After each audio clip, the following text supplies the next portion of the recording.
ฟุตบอลฮิสตอรี่คลิปนี้ขอเสนอปัจจัยและทำไมที่ทำให้นักเตะดังต้องการย้ายหนีลีกซาอุในช่วงตลาดซัมเมอร์ที่ผ่านมาวงการลูกหนังต้องฮือฮาเป็นอย่างมากเมื่อนักเตะดังในยุโรปมากมายและบางคนเป็นถึงระดับซูเปอร์สตาร์รวมไปถึงผู้จัดการทีมที่มีผลงานและชื่อเสียงตัดสินใจหอบข้าวหอบของเพื่อไปขุดทองในดินแดนเศรษฐีน้ำมันพร้อมกับรับค่าเหนื่อยก้อนโตที่บางสโมสรไม่สามารถจ่ายได้และแน่นอนครับว่านักเตะหลายๆคนที่มาร่วมทีมในลีกซาอุนี้ย่อมหนีไม่พ้นค่าจ้างมหาศาลที่ยากจะปฏิเสธโดยเฉพาะหลายๆคนที่อยู่ในช่วงท้ายๆของอาชีพแล้วและมากอบโกยเงินซะหน่อยก็ไม่ใช่เรื่องเสียหายครับนั่นจึงเป็นสิ่งที่ทำให้พวกเขาย้ายมาค้าแข้งที่นี่และดูเหมือนว่าในช่วงแรกจะเป็นการตัดสินใจที่ดีครับแต่กลับกลายเป็นว่าช่วงหลังถึงปัจจุบันนักเตะหลายคนเหล่านั้นเริ่มไม่มีความสุขที่ย้ายมาค้าแข้งในซาอุโปรลีกเอาซะแล้วครับแล้วทำไมพวกเขาเหล่านั้นถึงอยากจะทิ้งเงินถุงเงินถังเพื่อกลับมาเล่นในยุโรปกันล่ะเริ่มที่เรื่องแรกอุณหภูมิที่ร้อนมากสุดถึง40 องศาเซลเซียสเป็นสาเหตุที่ทำให้นักเตะที่มาจากยุโรปต้องทนทุกข์ทรมานกับความร้อนเพราะพวกเขาคุ้นชินกับสภาพอากาศหนาวเย็นมาโดยตลอดหลายสโมสรเลือกที่จะฝึกซ้อมในช่วงเย็นพอสภาพอากาศที่ร้อนอบอ้าวเกินไปนั่นจึงไม่แปลกที่จะทำให้นักเตะเหล่านี้ทนไม่ไหวในขณะที่คริสเตียโน โรนัลโดยังออกมายอมรับครับว่าต้องใช้เวลาปรับตัวอย่างหนักอยู่เหมือนกันจนมีข่าวช่วง 3-4 เดือนแรกที่เขาต้องการย้ายกลับยุโรปแต่สุดท้ายเขาก็ปรับตัวได้และประสบความสำเร็จถึงปัจจุบันรวมไปถึงการใช้ชีวิตในประเทศซาอุดิอาระเบียกฎหมายต่างๆข้อห้ามทางศาสนาที่ละเอียดอ่อนมากแฟนสาวหรือภรรยาของนักเตะที่มาจากยุโรปต้องการย้ายมาอยู่ด้วยกันแต่ซาอุดิอาระเบียเป็นประเทศที่มีกฎหมายไม่อนุญาตให้ออกไปพื้นที่สาธารณะเพียงลำพัง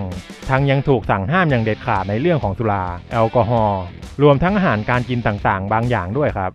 นอกจากนี้วัฒนธรรมในตะวันออกกลางเป็นโลกที่แตกต่างกันอย่างสิ้นเชิงกับสิ่งที่ผู้เล่นหลายคนมีพื้นเพมาจากยุโรปกลับมาที่ในสนามความท้าทายใหม่ๆที่พวกเขาต้องการมันกลับไม่เป็นอย่างที่คาดหวังเอาไว้ครับแม้การย้ายทีมทุกครั้งจะเจอสภาพแวดล้อมใหม่ๆผู้คนใหม่ๆเพื่อนร่วมทีมใหม่ๆนั่นก็เป็นเรื่องหนึ่งครับแต่ในการแข่งขันซาอุโปรลีกค่อนข้างจะมีผู้เล่นที่ห่างชั้นกันเกินไป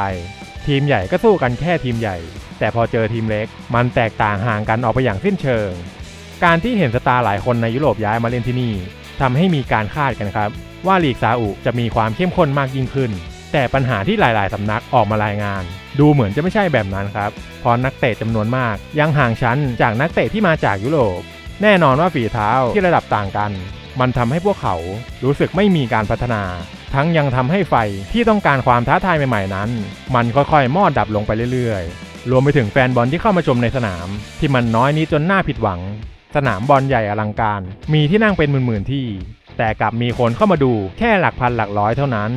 ซึ่งเห็นได้ชัดว่าการย้ายเข้ามาของพวกสตาร์ลูกหนังโลกไม่ได้หมายความว่าจะทำให้แฟนบอลในซาอุคึกคักขึ้นจนอยากเข้ามาชมเกมในสนามเลยแล้วยิ่งในเรื่องของนักเตะครับกับผลงานที่ไม่คุ้มค่าเหนื่อยและแฟนบอลที่คาดหวังสูงมากเช่นโรเบโต ฟิมิโนกับต้นสังกัดอย่างอัลอาลีที่เปิดตัวได้อย่างสวยหรูด้วยการซัดแฮตทริกตั้งแต่นัดแรกแต่หลังจากนั้นเขาไม่สามารถยิงได้เลย18 เกมติดต่อกันจึงทำให้เกิดความไม่พอใจจากแฟนบอลครับเขาโดนวิจารณ์อย่างหนักหน่วงมาโดยตลอดซึ่งก็ทำให้เจ้าตัวอาจจะเลือกย้ายกลับมายุโรปอีกครั้งในขณะที่คาริม เบนเซม่าแม้จะทำผลงานได้ไม่เลวบนวัย36 ปีกับต้นสังกัดอย่างอัลอิติฮัดโดยเจ้าตัวยิงไปแล้ว12 ประตูจากการลงสนาม20 นัดทุกรายการแต่ทว่าผลงานของทีมกลับไม่ดีนะครับหลังอยู่อันดับ7ของตารางหมดลุ้นแชมป์ไปแล้วแน่นอนทำให้แฟนบอลไม่พอใจ